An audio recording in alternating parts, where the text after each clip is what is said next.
current heights in the late 1970s, it has its roots in Enlightenment liberal humanism, or classical liberalism, the belief that people were free to live their lives without a great deal of interference from the government.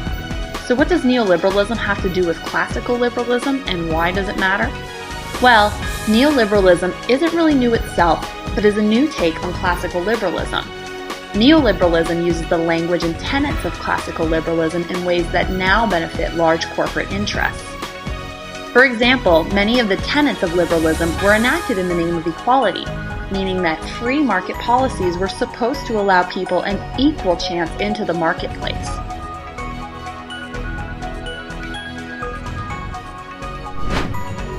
Assalamualaikum and a very good day to everyone. My name is Adira Binti Osman.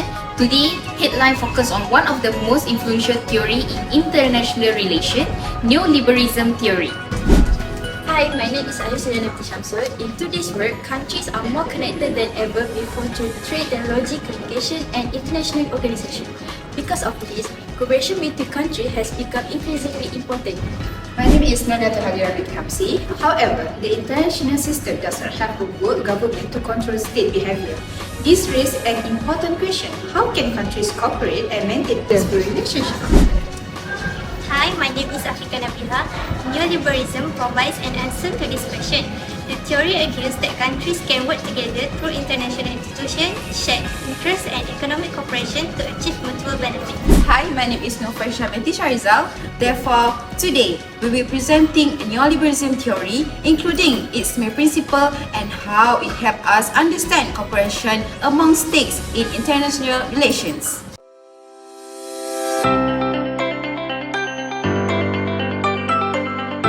Today, I will explain neoliberalism in international relations. Neoliberalism is a theory that explains how countries can cooperate and maintain peace even without a world government.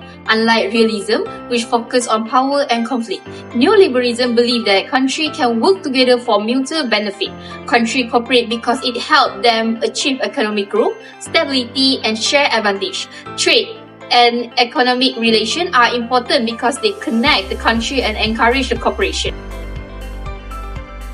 Neoliberalism also emphasizes economic interdependence.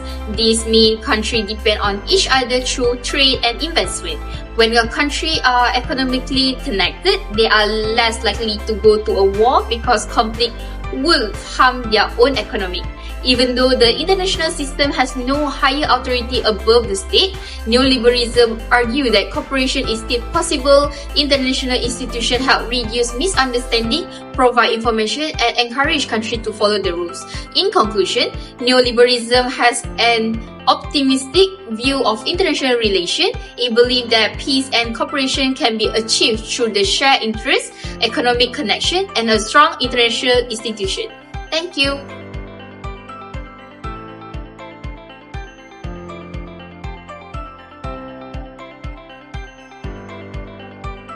Next, I will present the main point of the neoliberalism theory. The first main point is institutional, mediation, and transaction costs. Neoliberalism highlights the important role of international institutions in promoting cooperation among states. These institutions reduce transaction costs. This means they reduce the time, effort, and resources needed to negotiate and implement agreements. They also provide official platform for negotiation, making this discussion between countries more efficient and consistent.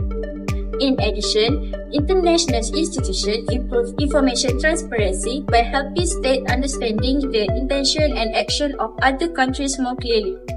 Through monitoring and reporting mechanisms, they help ensure that countries follow the agreed rules and commitments. As a result, they reduce uncertainty, mistrust, and the risk of cheating among states.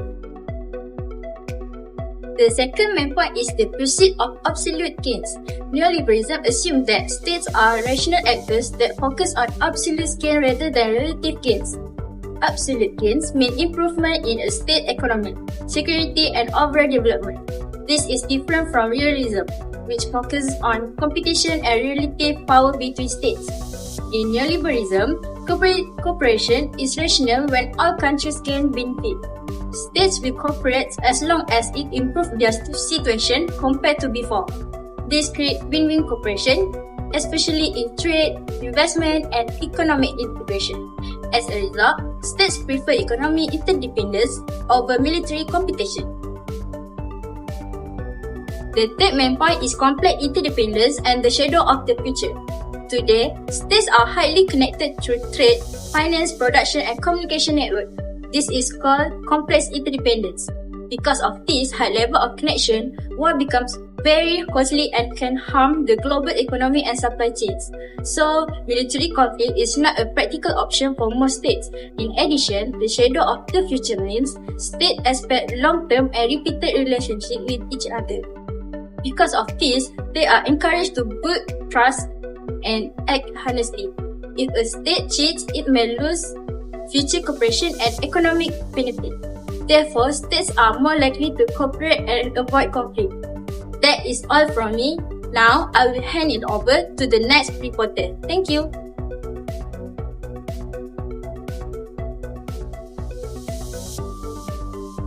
Next, I will be presenting the analysis of neoliberalism and international cooperation. According to neoliberalism, cooperation among states is possible even in anarchic international system because international institutions, mutual benefits and long-term interaction encourage states to work together rather than conflict.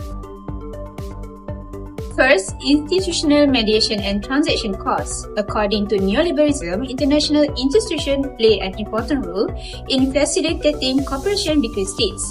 Institutions such as the United Nations and the World Trade Organization provide rules, norms, and procedures that guide state interactions. They help reduce transaction costs, which refer to the time, effort, and resources needed to negotiate and implement agreements. In addition, institutions increase transparency through information sharing, reporting, and verification process. They also monitor compliance, which reduces uncertainty and lowers the risk of cheating or defection by states. Therefore, neoliberalism argues that by reducing transaction costs and building trust, international institutions make cooperation more efficient, predictable, and reliable. Second, the analysis of the pursuit of absolute gains. The second explanation is the pursuit of absolute gains. Neoliberalism views states as rational actors that seek to improve their welfare, security, and economic prosperity. Unlike realism, which focus on relative gains and competition for power, neoliberalism emphasizes the benefits that states can obtain for themselves regardless of how much others gain. As shown in the slide, cooperation becomes rational when all participating states achieve net benefits compared to the status quo. This creates opportunities for win-win outcomes, particularly in trade, investment, and economic integrations. Because states are primarily concerned with improving their own situation, they are often willing to cooperate if cooperation produces positive results. Therefore, when states expect mutual benefits, they tend to choose cooperation over competition, maximizing overall gains for everyone involved. The third analysis of this neoliberalism is complex interdependence and the shadow of the future. The concept of complex interdependence introduced by Robert and Joseph Nye argues that states are connected through multiple channels such as trade, finance, technology, communication networks, and international institutions. Because of these strong connections, conflict becomes more costly and the consequences are not limited to military loss but can also include economic disruption, financial instability, and damage to global supply chains. As a result, cooperation becomes a more rational and beneficial strategy than conflicts. The second part of this concept is the shadow of the future. States expect future interaction with one another, which makes reputation, trust, and credibility valuable assets. If a state defects or fails to cooperate, it may face retaliations, lose future opportunities for cooperation, and be excluded from beneficial arrangements. Therefore, repeated interactions encourage states to maintain cooperative behavior, and this means that interdependence increases the cost of conflict, while the expansion of future interactions motivates states to cooperate today. Overall, neoliberalism shows that stable and beneficial international cooperation is possible even in anarchic international system because institutions mature gains and future expansion creates strong incentive for states to work together.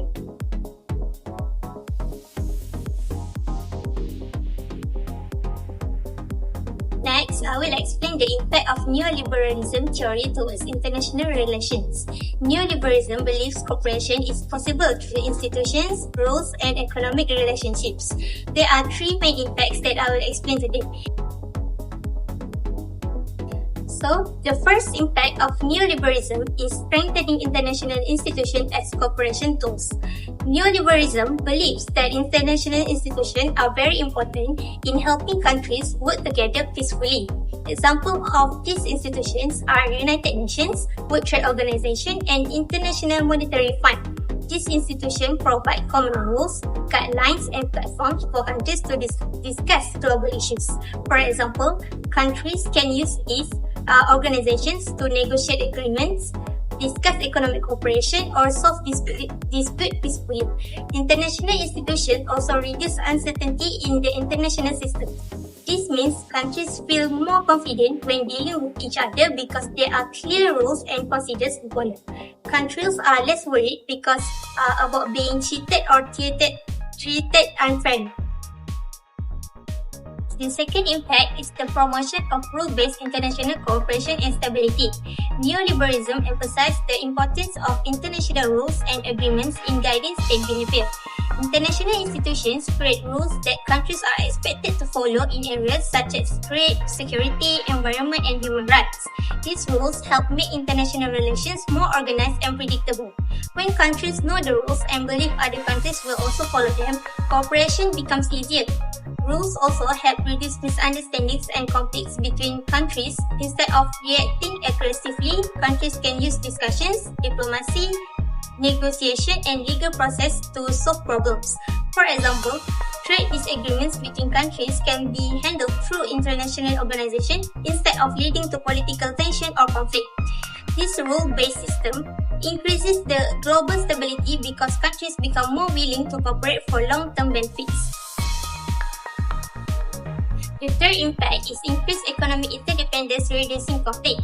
Neoliberalism explains that countries today are closely connected through trade, investment, technology, and global business networks. Countries depend on each other for products, services, raw materials, and economic growth. This situation is called economic interdependence. Because countries are economically connected, conflict and war become very costly. If war happens, trade can be disrupted, investment may decrease, businesses may suffer losses, and economic development can slow down. For example, if the two countries that trade with each other go to war, both countries may experience economic damage, unemployment, and financial problems. Due to this risk, countries prefer to maintain peaceful relationships and continue cooperation to protect their economic interests. This supports the neoliberalism idea of absolute gains, where countries focus on mutual benefits and shared prosperity rather than only competing for power. That's all from me. Now, let's move on to the next report.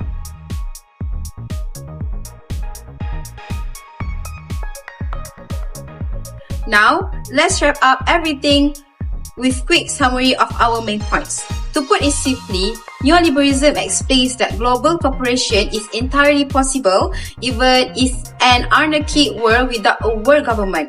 Unlike realism, which takes a pretty pessimistic view of global politics, neoliberalism argues that countries are not just obsessed with power. Instead, they focus on mutual benefit and long-term relationship because working together is what actually drives economic growth and stability.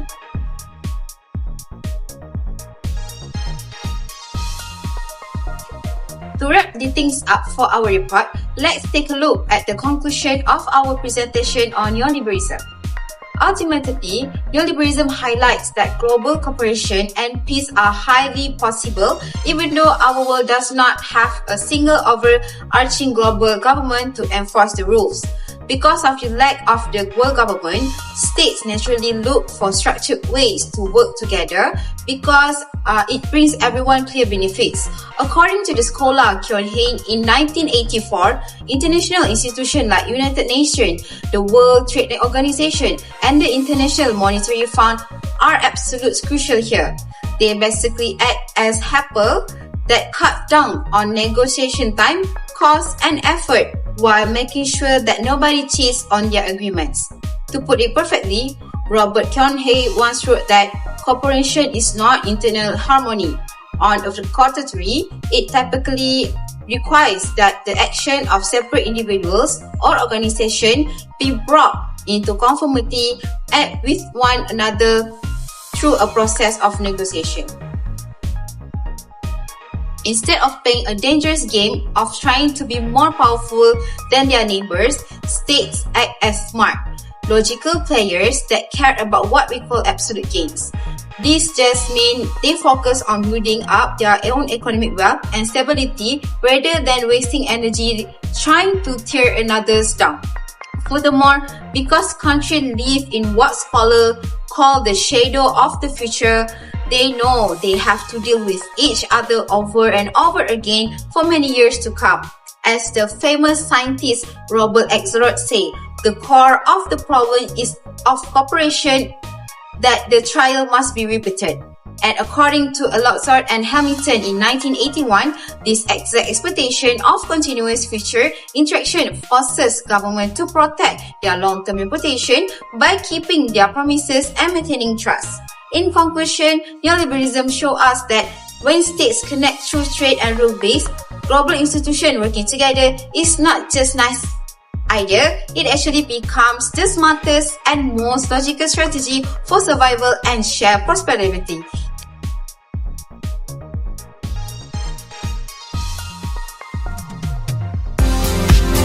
And that's the end of our report on neoliberalism theory. From this discussion, we can see that the international cooperation and economic interdependence Play an important role in promoting stability and mutual benefits among states. Thank you for watching, and special thank you to Dr. Amrawas for his guidance and support. That is our team signing off. Till next time, thank you.